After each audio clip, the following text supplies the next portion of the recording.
Hello world, Cossy here with some more Geek movie news. Now apologies that this video is a little bit late this week, but I have been a bit jet setting. I've been away to Bulgaria with some of my friends, so big shout out to Dave, John, Adam, Dickie and Mark, who obviously made it the best week away ever, and also to all the legends that we met while we were there and we hope to keep in touch with.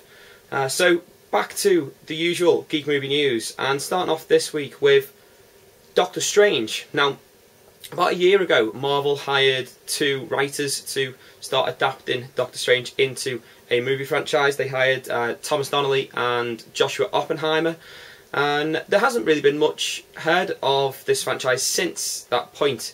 Now, last week, Marvel came out and said that they are really pushing ahead with this movie, and there is a rumour that it will be released in 2013, which is great. It's great to hear that some, sort of movement on this franchise, maybe a lesser known Marvel character for the majority of the public, and one that has a rich background in the Marvel universe. I, however, am a little bit worried about proposed release date of 2013. Now, we've already got quite a few big budget superhero movies coming out in that year. Definitely Iron Man 3 and Thor 2 from Marvel, as well as the Superman Man of Steel reboot. So it might possibly struggle at the box office against those three films, but I guess we'll have to wait and see. But there's at least some movement on Doctor Strange, so it's coming to cinema in a couple of years. Next up, we've got the new Batman film, The Dark Knight Rises. Not so much news, more some shots from shooting in Pittsburgh last week. Now the first one here, you can see behind me, that is Tom Hardy in costume as Bane.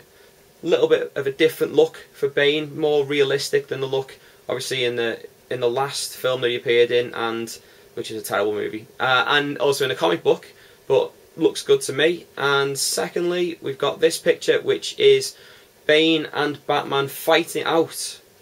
So all I can say is everything I'm seeing for this movie so far is getting me excited for it. I'm really looking forward to it. Hopefully it's going to be a fitting end to the Nolan trilogy, and will maybe set up a second trilogy, who knows. But yeah, it's looking good so far. Keep it up, guys.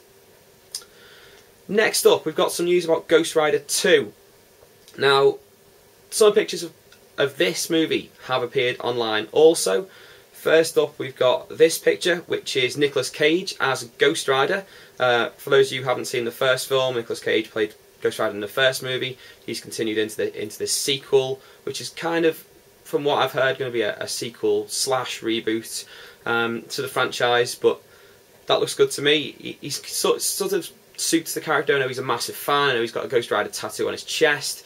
He's collected nearly all the comic books, so he does love the franchise, and so far that image looks good. There's also this image came up, which is Idris Elba as Moru, who is appearing in this second movie. So from what I've seen from those images, I'm looking forward to seeing the second Ghost Rider movie. A little bit of news also, and that is that apparently Blackout is going to appear as the villain in this movie. And just give you a quick quote, apparently he will start off as a human who is then transformed by the devil and will be a real sort of sadist slash psychopath character, and that's according to Johnny Whitworth, who is going to play Blackout in Ghost Rider 2. So yeah, all sorts of progress going well so far with that sequel to Ghost Rider. Next up, some X-Men, not first class, more second class news. That hopefully is going to be a sequel to the fantastic X-Men First Class. For those of you who didn't watch my review, I'll pop a link up somewhere around here for a little bit, so you can click out, go and see why I thought it was such a good movie. Rose Byrne, who played Moira McTaggart in the first movie, she has been talking to IGN. She said that she's been contracted for at least 2 sequels, as have all other major cast members, which is good. I don't think anyone could replace James McAvoy or Michael Fassbender as Professor X and Magneto after how well they did in this first movie. Apparently there's no actual date of anything happening yet. I'm guessing that we're going to see the Wolverine 2 movie come out next year, and then it'll kick into production for Second Class. But it's all looking good so far. It did well at the box office, did well with the critics, and the major stars are contracted for 2 sequels. Let's hope to see 2 good sequels, not like the original X-Men films. Next up, some Star Trek 2 news. Sadly, J.J. Abrams' Star Trek 2 has been delayed again. It was originally to be released at some point next year. I believe it was June the 29th, but it's not going to reach that date. It's been pushed back from that date, and the reasons given are, firstly, Abrams himself's been working hard on, obviously, Super 8, and it's just about to come out in the UK. It's been out in the States for a couple of weeks. Also, he's renegotiating his fee to direct this sequel, so I'm guessing that's been a big stumbling block about starting the actual production for it. Not that he's said anything about that, that's just a rumour online. So Star Trek 2, we're not going to see it for at least a year, maybe 2. Hopefully that means it's going to be great, and if the rumour that you're recasting the part of Khan's true, guys, please pick wisely, because that's an iconic part. Good news though for another franchise, because Star Trek 2 means that G.I. Joe 2 is going to take its place in the schedules for next year. It's taken the June 29th 2012 slot that was originally slated for Star Trek 2. So all you G.I. Joe fans, we've got a release date for the movie now. That's not the only news that's come out this week. You have to apologise for my voice, it's still not fully recovered from my holiday. But firstly, the name of the movie has been changed. The name is now going to be called G.I. Joe Retaliation. Don't know why they've only gone for this sort of name change. Don't think it was particularly needed. The name that they already had sounded good enough. But hey, I don't work for the movie studios. It's just my opinion. But they've changed the name to G.I. Joe Retaliation. And secondly, there's a little bit more casting news. Now, Joseph Mazzello, he is apparently in negotiations to play Mouse in the new movie. For those of you who don't remember the original 1980s cartoon series and toy line, Mouse was a member of Sergeant Slaughter's Screaming Eagles, so he's going to be in this new movie apparently. Very much doubt Sergeant Slaughter will be, seems as he can barely walk, but yeah, we're getting some more news about this film, and it's going to be a sequel reboot, as I said a couple of weeks back. Sounds good. I like the first one. Hopefully this one will be good too. Next up, a property some of you might not have heard about before, and that is a property called The Mighty.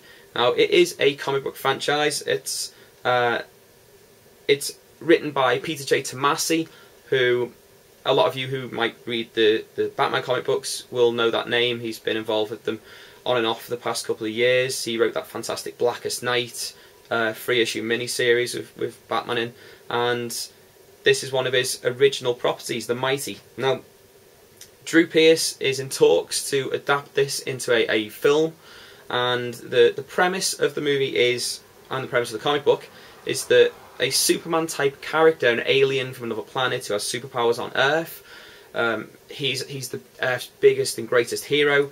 A guy is put as his sort of aide, and he's a human, but he finds out that he might not be as big a hero as everyone thinks. He might actually be a serial killer. So it's a really interesting idea. It's an idea that I'm guessing people would have originally put onto an alternate universe Superman, but DC would never allow that to happen.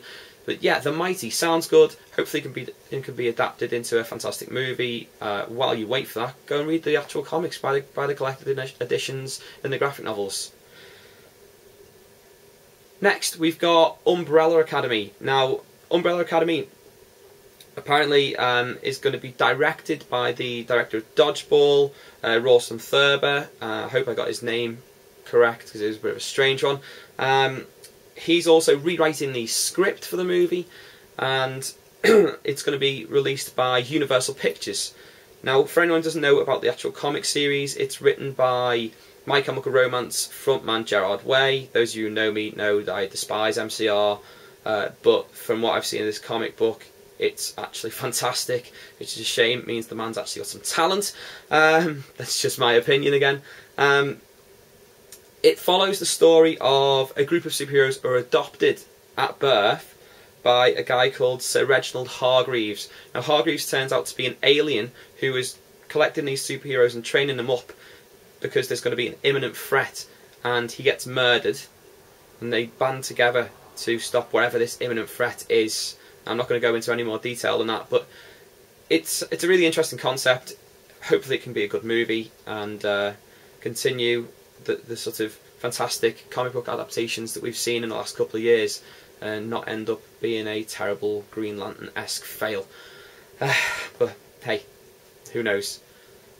Moving on to my final thing that I'm going to talk about, and that is The Dark Knight Returns. Now, The Dark Knight Returns, for those of you who don't know, is a highly acclaimed graphic novel from the late 1980s by Frank Miller, written and drawn by Miller himself. Follows a Batman in an alternate future who's retired, comes back out of retirement to stop basically the world being taken over. It's great, go out and buy it. It's fairly cheap to buy on Amazon, about £9, and read it. But it's getting made into a 2-part DC animated movie. This came out just at the end of San Diego Comic-Con, and for those of you who know me, I've bigged up the DC animated universe a lot. The movies have been fantastic, especially these recent ones who've really followed the storylines of the graphic novels that they're coming from, and hopefully this can do the same. I've got both my fingers crossed on this one, guys, because I'm a big fan of this franchise, and as you all know, I'm a big fan of Batman in general. So that's it for this week's Geek Movie News. Coming up soon will be a review of Captain America once I get around to watching it. And obviously, you like this video, down there, you know where it is. There's the like button. Go and click it. Go and subscribe to my channel. Go and favourite this video. Send it to your friends. Put it on all your social media sites. Watch it a million times. Do whatever you want. Just spread the word of Geek Movie News. Oh, before I go, there's been a rumour that there's a development on the Fantastic Four front, that there will be a reboot made. Now this has only come out rumours-wise just before I put this video up, but I've got one thing to say to everyone or anyone involved in this. If you have Galactus, this is Galactus. This is what he's meant to look like. See that? He's not a cloud. Okay? So, just making that clear. Until next time, guys. Au revoir. And before you go, anyone who missed my Comic-Con Geek Movie News specials, the links will be there and there for you to click on, so you can go back, catch up on anything you've missed. Right, truly, au revoir.